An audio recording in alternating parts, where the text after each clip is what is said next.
প্রিয় দর্শক, আসসালামু আলাইকুম। আর কুকিং কেমিস্ট্রি চ্যানেলে আজ আপনাদের সাথে শেয়ার করছি মজাদার কাবলি পোলাও রেসিপি। এই রান্নায় তেমন কোনো মশলা ব্যবহার করা হয় না এবং খুবই অল্প উপকরণে রান্নাটি করা হয়ে থাকে। প্রথমে এই প্যানে দিয়ে দিচ্ছি 1.5 কাপ পরিমাণ ঘি। কাবলি পোলাওয়ের পারফেক্ট টেস্ট পাওয়ার জন্য অবশ্যই রান্নাটি ঘি দিয়ে করতে হবে, কোনো অবস্থাতেই সাদা তেল বা অন্য কোনো তেল ব্যবহার করা যাবে না। দিয়ে দিচ্ছি পেঁয়াজ কুচি। পেঁয়াজটা একটু বেশি নিতে হবে যেহেতু তেমন কোনো মশলা নেই। পেঁয়াজটাই এখানে মেইন। আমি এখানে 250 গ্রাম পরিমাণ পেঁয়াজ কুচি করে নিয়েছি।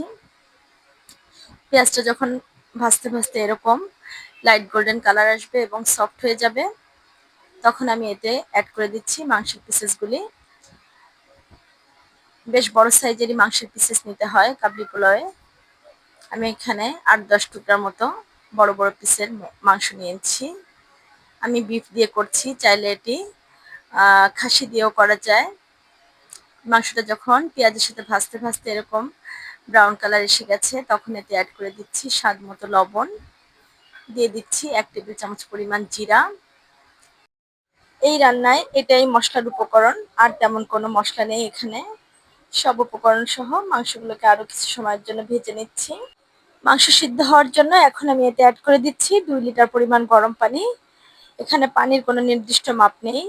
মাংসের পিসেস অনুযায়ী যতক্ষণে মাংসটি সফট হবে সেই অনুযায়ী আপনি পানি ব্যবহার করবেন। মাংসটা সিদ্ধ হতে এখানে 2 থেকে 2.5 ঘন্টা পরিমাণ সময় লেগেছে। মাঝে মাঝে আমি একটু ঢাকনা খুলে নেড়ে দিয়েছি। যখন মাংসটা সিদ্ধ হয়ে এরকম তেলটা উপরে উঠে আসবে, দেখুন মাংসটা কতটা সফট হয়ে গেছে। তখন আমি এতে অ্যাড করে দিচ্ছি বাসমতি চাল। এই বাসমতি চালটা 2 থেকে 3 ঘন্টা আগে আমি ভিজিয়ে রেখেছিলাম। অর্থাৎ রান্নার শুরুতেই যদি আপনি চালটাকে ভালো করে পরিষ্কার করে ধুয়ে ভিজিয়ে রাখেন, তাহলে পোলাওটা খুব ঝরঝরে হবে।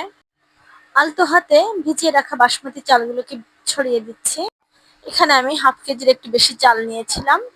অর্ধেকটা চালের মতো ছড়িয়ে দিয়েছি। নিয়ে দিয়ে দিচ্ছি কালো কিশমিশ। সাধারণত কাবলি পোলাওয়ে কালো কিশমিশ ব্যবহার করা হয়, তবে চাইলে সাদাটাও ব্যবহার করা যায়। এটি দেখতে খুবই সুন্দর লাগে আর খেতে তো মজা হয়ই। এখানে আমি 1 কাপ পরিমাণ কালো কিশমিশ ব্যবহার করছি। দিয়ে দিচ্ছি 2 কাপ পরিমাণ গাজর কুচি। উপর থেকে বাকি অর্ধেক চাল ছড়িয়ে দিচ্ছি। এখন আমি আপনাদের সাথে শেয়ার করছি কিভাবে পানির পরিমাপটা আপনি ঠিক রাখবেন। পানিটা এরকম আন্দাজে দিতে হবে যাতে চালটা পানির মধ্যে ডুবে থাকে, কিন্তু খুব বেশি হবে না। চালের উপরে 1 ইঞ্চি পরিমাণ পানি থাকে। এভাবে যদি আপনি পানির পরিমাপ ঠিক করেন, তাহলে পোলাওটা খুবই ঝরঝরে হবে। চুলার হাই ফ্লেমে ঢাকনা দিয়ে ঢেকে 2 থেকে 3 মিনিটের জন্য রান্না করছি। যখন পানিটা এরকম উপর থেকে আর দেখা যাবে না, নিচে দিয়ে একটু বুদবুদ উঠবে, তখন চুলার ফ্লেমটা লো করে দিয়ে ঢাকনা দিয়ে ঢেকে আবারও 20 থেকে 25 মিনিটের জন্য দমে রাখবো। 20 থেকে 25 মিনিট পর পারফেক্টলি দমটা বসে গেছে। এখন আমি আপনাদেরকে দেখিয়ে দিচ্ছি পোলাওটা কতটা ঝরঝরে হয়েছে এবং নিচে দিয়েও লেগে যায়নি, এবং পোলাওটা পারফেক্টলি কুক হয়েছে। দেখিয়ে দিচ্ছি মাংসটা কতটা সিদ্ধ হয়েছে। এভাবে আপনারা ঢাকনা দিয়ে ঢেকে চুলায় রেখে দিবেন। যখন আপনি এটি সার্ভ করবেন, তখন গরম গরম সার্ভ করবেন। কাবলি পোলাও গরম গরমই মজা লাগে।